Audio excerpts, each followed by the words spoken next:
এই পৃথিবীর ময়দানে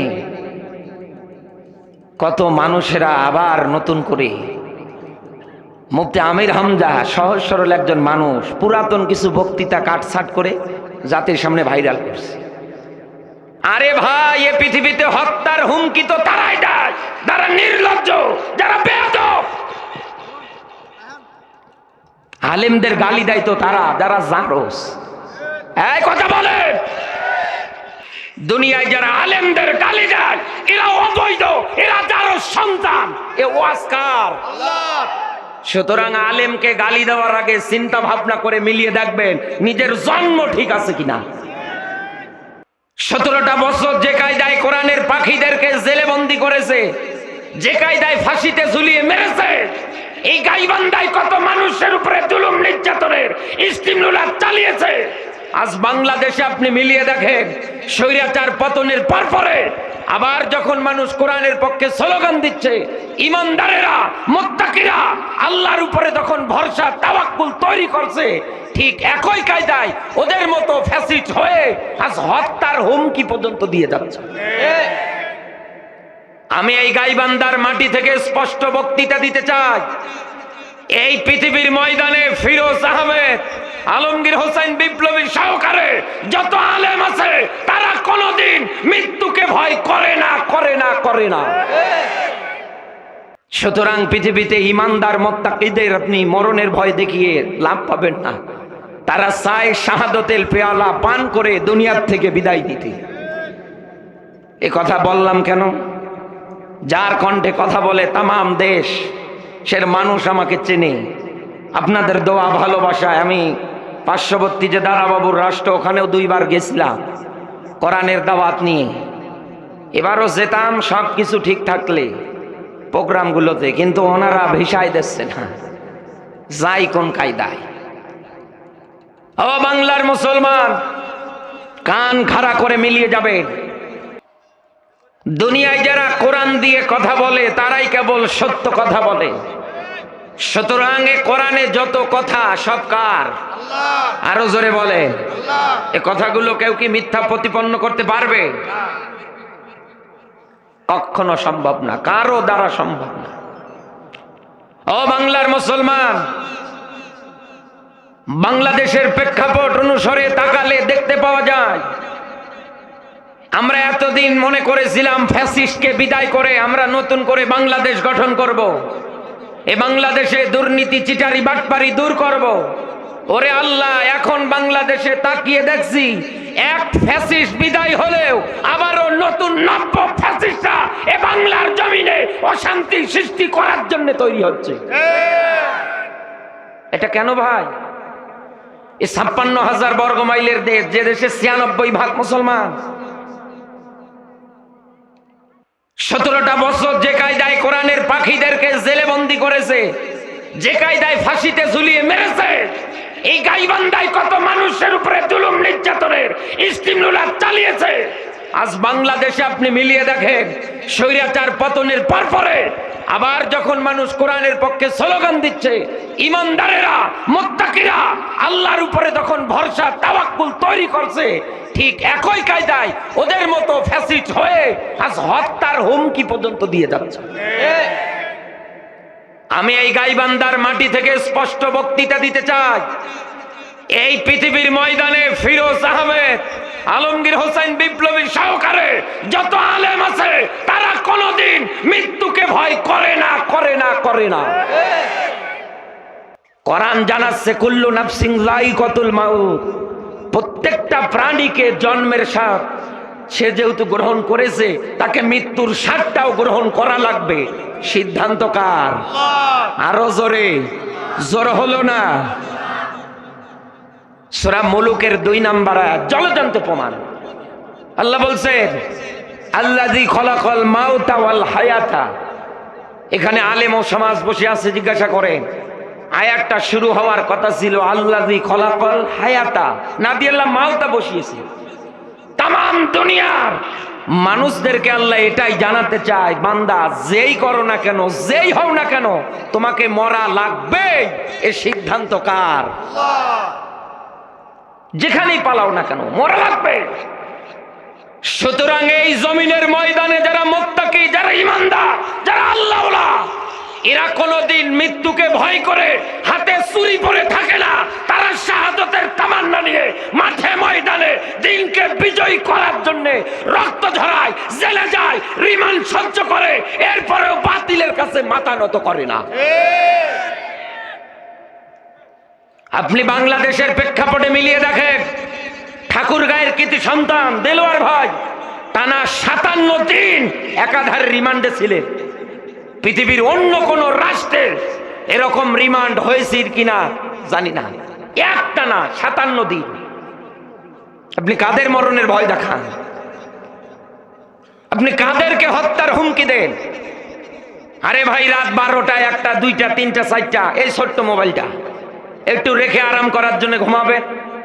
অচেনা এক নাম্বারগুলো থেকে ফোন আসে, রিসিভ করে কানে নেবেন, মনে হচ্ছে গালির উপরে প্রশিক্ষণ প্রাপ্ত ডিগ্রিধারী, মা বাপ তুলে পর্যন্ত গালি দেয়। শুনে রাখেন গাইবান্ধাবাসী, আল্লাহর কোরআনের ভাষা আপনারা জবাব দিয়ে বলেছেন এগুলো সত্য, মিথ্যার সংমিশ্রণ নেই। কোরআন বলছে উতুল্লিম বাদা জালিকা জালিম। দুনিয়ায় যারা আলেমদের গালি দেয় এরা অবৈধ, এরা যার সন্তান, এ ওয়াজকার আল্লাহ। সুতরাং আলেমকে গালি দেওয়ার আগে চিন্তা ভাবনা করে মিলিয়ে দেখবেন নিজের জন্ম ঠিক আছে কিনা। ওলীদ ইবনে মুগীরা বিশ্বনবী মুহাম্মদুর রাসূলুল্লাহকে গালি দিয়েছিল। নবীজি ডাক দিয়ে বলছেন, মুগীরা বাড়িতে যাও, গিয়ে মাকে জিজ্ঞাসা করো জন্মটা আসল বাবা দিয়ে হয়েছে না অবৈধ বাবা দিয়ে। বাড়ি গিয়ে মায়ের কাছে শুনছে, মা আব্দুল্লাহর বেটা মোহাম্মদ জীবনও মিথ্যা কথা বলছে না, বলবেও না। সে রাস্তা দিয়ে গেলে লোকজন তাকে আলামিন সাদিক সাদিক বলে ডাকে। ইনি আমার ব্যাপারে মন্তব্য করলো, তার মানে কাহিনী আছে। একথা বলে না কেন? মা শোনার পরে ডাক দিয়ে বলে, বেটা বলো কি? বলে হ্যাঁ।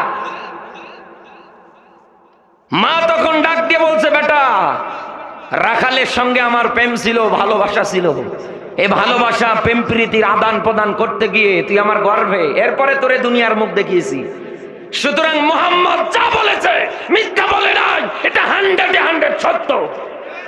ওই ওলীদ ইবনে মুগীরার কায়দায় আজও বাংলাদেশে যারা আলেম সমাজদের গালি দেয়, আলেমদের দিকে যারা বাঁকা চোখে তাকান, খোদার কসম আপনিও জারজের বাচ্চা। কথা কত দূর যাচ্ছে টের পাচ্ছেন তো? একটু বুঝে শুনে ঠিক বলে। সুতরাং পৃথিবীতে ইমানদার মুত্তাকিদের আপনি মরণের ভয় দেখিয়ে লাভ পাবেন না। তারা চায় শাহাদাতের পেয়ালা পান করে দুনিয়ার থেকে বিদায় দিতে। এ কথা বললাম কেন? যার কণ্ঠে কথা বলে তামাম দেশ, সের মানুষ আমাকে চেনে। আপনাদের দোয়া ভালোবাসায় আমি পার্শ্ববর্তী যে দারাবাবুর রাষ্ট্র, ওখানেও 2 বার গেছিলাম কোরআনের দাওয়াত নিয়ে। এবারও যেতাম সব কিছু ঠিক থাকলে প্রোগ্রামগুলোতে, কিন্তু ওনারা ভিসায় দিচ্ছে না, যাই কোন কায়দায়। ও বাংলার মুসলমান, কান খাড়া করে মিলিয়ে যাবেন। এই পৃথিবীর ময়দানে কত মানুষেরা আবার নতুন করে, মুফতি আমির হামজা সহজ সরল একজন মানুষ, পুরাতন কিছু বক্তৃতা কাটছাট করে জাতির সামনে ভাইরাল করছে। আরে ভাই, এ পৃথিবীতে হত্যার হুমকি তো তারাই দেয় যারা নির্লজ্জ, যারা বেয়াদব। আলেমদের গালি দেয় তো তারা যারা জারজ। এই কথা বলে। ও বাংলার মুসলমান, এই মানুষটাকে হত্যার হুমকি দিচ্ছে, মরণের ভয় দেখাচ্ছে।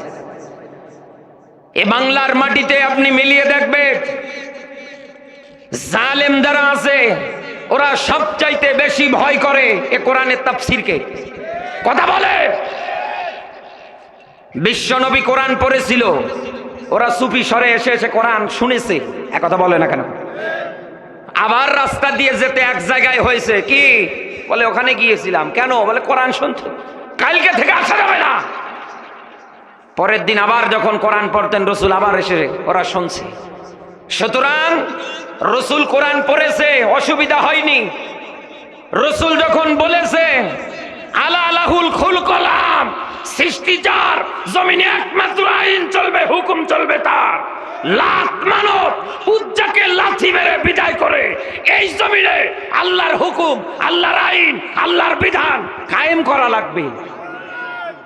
এতদিন যারা রসুলের কোরআন গোপনে শুনেছে, তখন তাদের জবান দিয়ে বের হয়েছে বক্তৃতা, লাআল্লাকুম তাগলিবুন, এই জমিনে সব চলুক, গান বাজনা বাদ্যযন্ত্র অসুবিধা নেই, নর্তকীরা নাচানাচি করুক অসুবিধা নেই, আব্দুল্লাহর বেটা মুহাম্মদ যেন কোরআন বলতে না পারে। কারণ ওরা বুঝেছে এ কোরআন যদি প্রচার হয়, এ কোরআনের তাফসীর যদি সব জায়গায় চলে, আমরা যে 2 নাম্বার ক্ষমতার চেয়ার নিয়ে বসে আছি, এ চেয়ার আমাদের থাকবে না।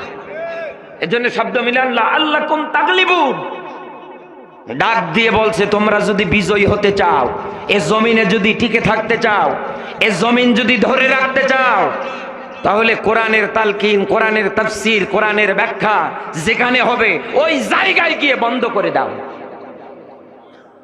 বাংলাদেশে এখন পর্যন্ত নতুন করে কত আলোচকের, কত আলেমের, আবার এদেশের জালেমেরা তাফসীর মাহফিলগুলো বন্ধ করে দিচ্ছে। গাইবান্ধাবাসী, আমি রাজনীতির জন্য আসি না, আমি আপনাকে বাঁচার নীতি শেখানোর জন্য এসেছি।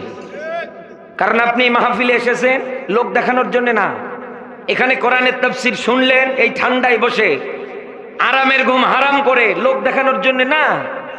আপনি এসেছেন সূরা হাশরের 18 নম্বর আয়াতটার দিকে তাকিয়ে, আল্লাহ বলছেন কদ্দামাত লিগত ওয়াত্তাকুল্লাহ, ভয় হবে কাকে? আরো জোরে বলেন, আগামীকাল তথা ইয়াউমাল কিয়ামা, ইয়াউমাল কিয়ামা, এই ময়দান থেকে আল্লাহর ভয় ভীতি অর্জন করে আগামীকালকের জন্য কিছু পুঁজি যেন আপনার জোগাড় হয়। আমরা যা করি জানে একজন, তিনি কে? আরো আওয়াজ করে বলেন।